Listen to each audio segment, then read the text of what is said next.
اس کو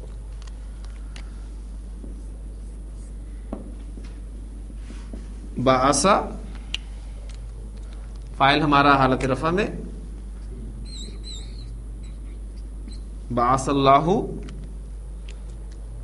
مفعول ہمارا حالت نصب میں، موسیٰ موسیٰ موسیٰ تینوں رابی حالتوں میں موسیٰ ہے. اب جملے میں پتہ چل رہا ہے کہ موسیٰ اسم کی کون سی رابی حالت ہے؟ حالت نصب، ٹھیک ہے، کیونکہ مفعول کے طور پہ استعمال ہوا ہے. اور فرعون کی طرف متعلق فعل ہے، جار مجرور ہے، مرکب جاری، تو فرعون کی طرف کے لیے الا، ٹھیک ہے، اور الا فرعو نی نا الا حرف جار ہے نا، تو حرف جار کیا کرتا ہے؟ اسم کو حالت جر میں لے جاتا ہے، ٹھیک ہے. تو فرعون کی حالت جر کیا ہے؟ فرعون غیر منصرف اسم ہے، فرعون فرعون فرعون. بعث اللہ موسیٰ الی فرعون، فعل فاعل مفعول متعلق ہے. اچھا اب چھوٹا سا کام کریں، فاعل اور مفعول دونوں کی جگہ پر ضمیر استعمال کریں. دونوں ظاہر ہے نا، فاعل بھی آپ کا ظاہر ہے، مفعول بھی ظاہر ہے.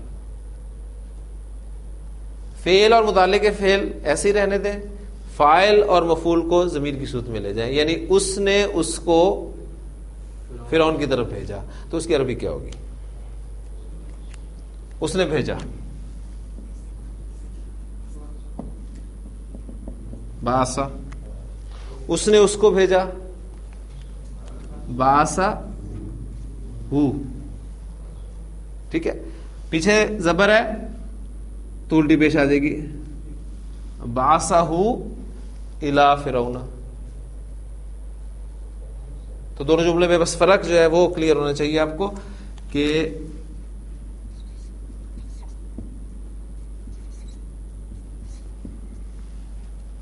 اوپر والے جملے میں فاعل اور مفعول دونوں ظاہر ہے، نیچے والے جملے میں فاعل اور مفعول دونوں ضمیر ہے. ایک جملہ اور بنا لیں اسی کے ساتھ، میں چاہ رہا ہوں کہ تاکہ فعل جو ہے وہ آپ کا پکا ہو جائے. اب فاعل کو ظاہر کر دیں، مفعول کو ضمیر کی صورت میں رہنے دیں. جی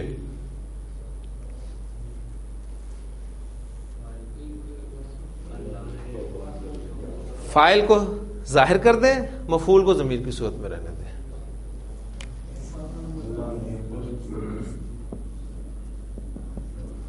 بعثا فاعل ظاہر ہے، مفعول ضمیر ہے، تو ضمیر پہلے آ جائے گا فعل کے ساتھ اٹیچ ہو کے، ایسے ہی ہے نا. تو بعثا ہو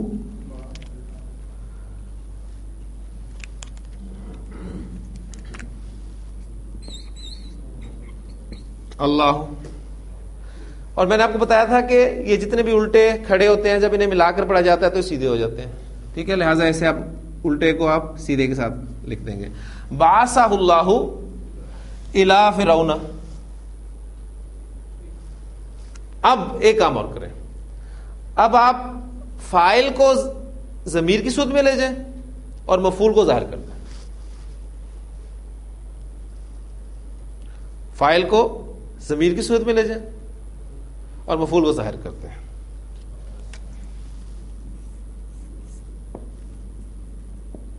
بعثا فاعل ضمیر کی صورت میں آ گیا، مفعول کو ظاہر کر دیں. وہ کون ہے؟ موسیٰ ہی ہے نا. بعثا موسیٰ، ٹھیک ہے. اور الی فرعون.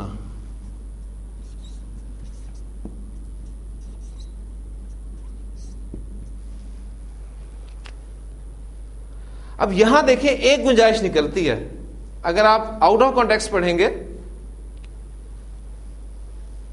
اس جملے کو تو موسیٰ موسا تینوں حالتوں میں ایک ہی شکل رہے گی نا. تو یہ بھی ہو سکتا ہے اس جملے کا مطلب کہ موسیٰ علیہ السلام نے فرعون کی طرف بھیجا ہو کسی کو. یعنی کانٹیکس میں آپ پڑھیں گے تو اللہ ہی بھیج رہا ہے موسیٰ علیہ السلام کو فرعون کی طرف. لیکن اگر ویسے یہ جملہ لکھا ہو تو اس جملے کا یہ ترجمہ بھی ممکن ہے کہ یعنی موسیٰ نے بھیجا فرعون کی طرف. کس کو بھیجا یہ مینشن نہیں ہے. بات کلیئر ہوگی؟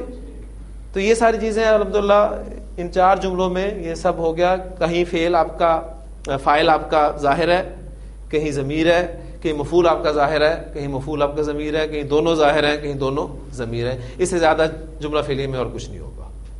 یہ صورتیں ہو سکتی ہیں فاعل مفعول, اس کے 2 جو اہم اجزاء ہیں, ٹھیک, اور دونوں کی 2 صورتیں, وہ یا تو ظاہر ہو سکتے ہیں یا پھر ضمیر کی صورت میں ہو سکتے ہیں. جی ایک سٹیپ ہم اب آگے چل رہے ہیں. عربی زبان کا انتہائی دلچسپ ترین ٹاپک.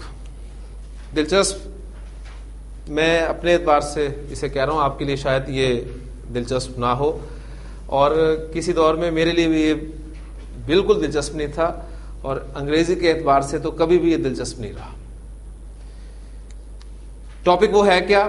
ہیڈنگ جس طرح ہمارا اصول رہا ہے بعد میں ہم رکھتے ہیں, پہلے میں آپ کو سمجھا دوں. دیکھیں, کیونکہ ہم نے تدریسی طریقہ اختیار کیا ہے, اور تدریسی طریقے کا مطلب یہ ہے کہ ہم سیکھی ہوئی زبان کی مدد سے نئی سیکھی جانے والی زبان کی قواعد سمجھ کر اس کو سیکھ رہے ہیں. تو اردو انگریزی یہ 2 زبانیں ہماری ایسی ہیں جن کی مدد سے ہم عربی زبان کو سیکھنے کی کوشش کر رہے ہیں, اور دونوں کی ایگزامپل میں آپ کے سامنے رکھوں گا.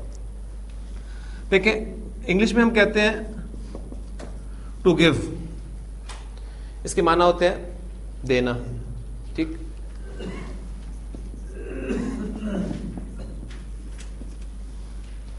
لیکن جب گیو کے ساتھ میں اپ ورڈ یوز کرتا ہوں تو اب معنی میں تبدیلی آ جاتی ہے. اب دینا معنی نہیں ہوتے بلکہ چھوڑ دینا, ترک کر دینا, یہ معنی ہوتے ہیں, ٹھیک. اسی طرح آپ بہت ساری چیزیں دیکھتے ہیں. ٹو لک دیکھنا, پھر لک آفٹر دیکھ بھال کرنا, لک فار تلاش کرنا, لک انٹو غور و فکر کرنا, ٹھیک ہے. اکثر اپلیکیشن میں ہم لکھتے ہیں please look into the matter, ٹھیک ہے, معاملے میں ذرا غور و فکر کریں. تو یہ اس ورب کے معنی میں جو بیس ہمارا بیسک ورڈ تھا ٹو لک, اس کے معنی میں تبدیلی کیسے آئی؟ کون سے الفاظ ہیں جنہوں نے اس لفظ کے معنی ہی بدل دیے؟ تو آپ دیکھ رہے ہیں کہ لک کے ساتھ آفٹر لگا, فور لگا, انٹو لگا, ٹھیک. یہ سب چیزیں کیا ہیں؟ یہ آپ کی ہیں پریپوزیشنز. پہلی بات, پریپوزیشنز معنی تبدیل کر دیتے ہیں. اب سوال ذہن میں, ایک بات ہم سب کے علم میں ہے کہ پریپوزیشنز کے حوالے سے کوئی قاعدہ ہے کہ کس ورب کے ساتھ کون سی پریپوزیشن لگے گی تو کیا معنی بنیں گے؟ کوئی قاعدہ نہیں. تو کیا کرتے آئے تھے؟ رٹا لگاتے آئے تھے. ہمیشہ یاد کرتے آئے تھے کہ فلاں ورب کے ساتھ یہ پریپوزیشن لگے گی تو یہ معنی بنیں گے. یعنی یہ پورا کا پورا ڈپینڈ کرتا ہے آپ کے یاد کرنے پر. اس کے لیے کوئی قاعدہ, کوئی کلیہ نہیں ہے. یا ڈکشنری ہم دیکھ کے پتا کرتے تھے کہ کس ورب کے ساتھ کون سی پریپوزیشن لگے گی تو کون سے معنی بنیں گے. یا پھر ہم چونکہ پڑھتے رہتے تھے تو پڑھ کے جہاں جہاں پریپوزیشن استعمال ہوتی تھی وہ ہمیں یاد ہو جاتی تھی. اچھا اس کے ساتھ یہ لگے تو یہ معنی ہوتے ہیں, اس کے ساتھ یہ لگے تو یہ معنی ہوتے ہیں. تو یہ پریپوزیشنز ہیں. اچھا اردو میں پریپوزیشنز ہوتی ہیں کیوں جی؟ کیونکہ اردو ہماری اپنی زبان ہے نا, کبھی ہم نے غور نہیں کیا. لیکن اردو میں بھی پریپوزیشنز ہوتی ہیں. کیسے ہوتی ہیں؟ دیکھیں, ایک فعل ہے جسے ہم فعل کہتے ہیں. پہلے تو اس لفظ کو ذرا دیکھیں. کام کا نام ہے, اصل میں تو مصدر ہے, یہ اسم ہے. اٹھانا, اٹھایا ہمارا فعل ہوگا, یا اٹھاتا ہے یا اٹھائے گا یہ ہمارا فعل ہوگا. اٹھانا جبکہ ہم اسے اسم ہی کہیں گے, مصدر. اٹھانا, اب ایک مفہوم آپ کے ذہن میں فوری طور پہ آ گیا. اس کے ساتھ میں کچھ لفظ ایڈ کر دوں مثلا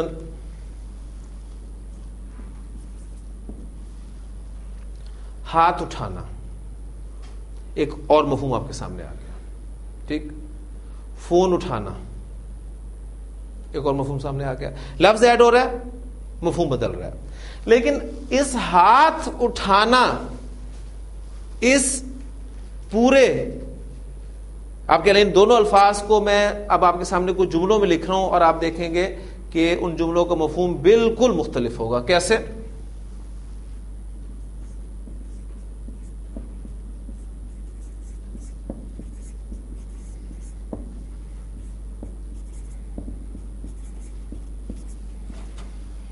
حامد نے آسمان کی طرف ہاتھ اٹھائے. اب یہ ہاتھ اٹھانا کا ایک مفہوم جو آپ کے ذہن میں تھا, اب اس جملے میں کیا وہی مفہوم ہے؟ نہیں. اب یہاں ہاتھ اٹھانا کس مفہوم میں آ رہا ہے؟ دعا مانگنا کے مفہوم میں آ رہا ہے.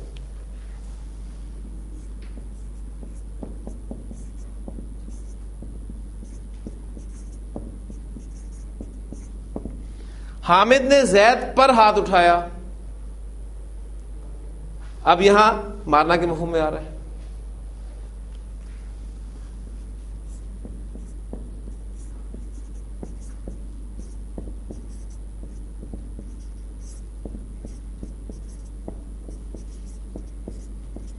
سب نے حامد کی تائید میں ہاتھ اٹھائے, کیا مفہوم ہوگا؟ یعنی اسے ووٹ دیا. ٹھیک. وہ اپنے لڑکے سے ہاتھ اٹھا چکا ہے.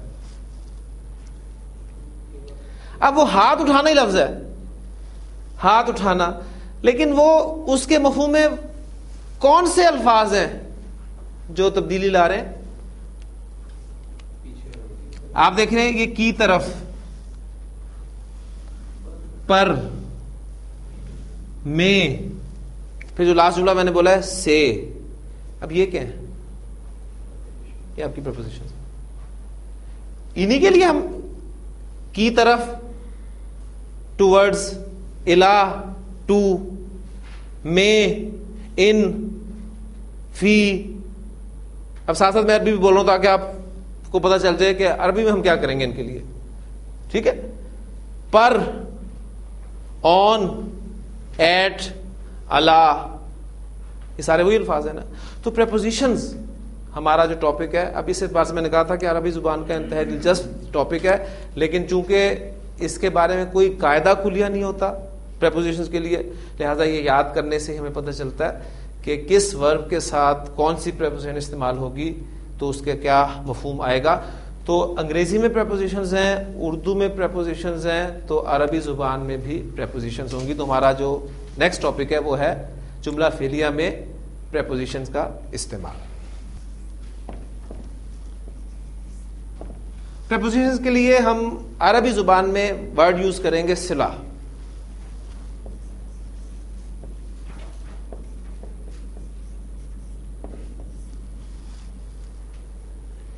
جملہ فعلیہ میں صلے کا استعمال. یہ صلہ جب بھی آپ کے سامنے آئے, ایک تو صلہ ہم نے پڑھا تھا اس میں موصول کے حوالے سے, وہ صلہ پورا ایک مرکب ہوگا یا جملہ ہوگا.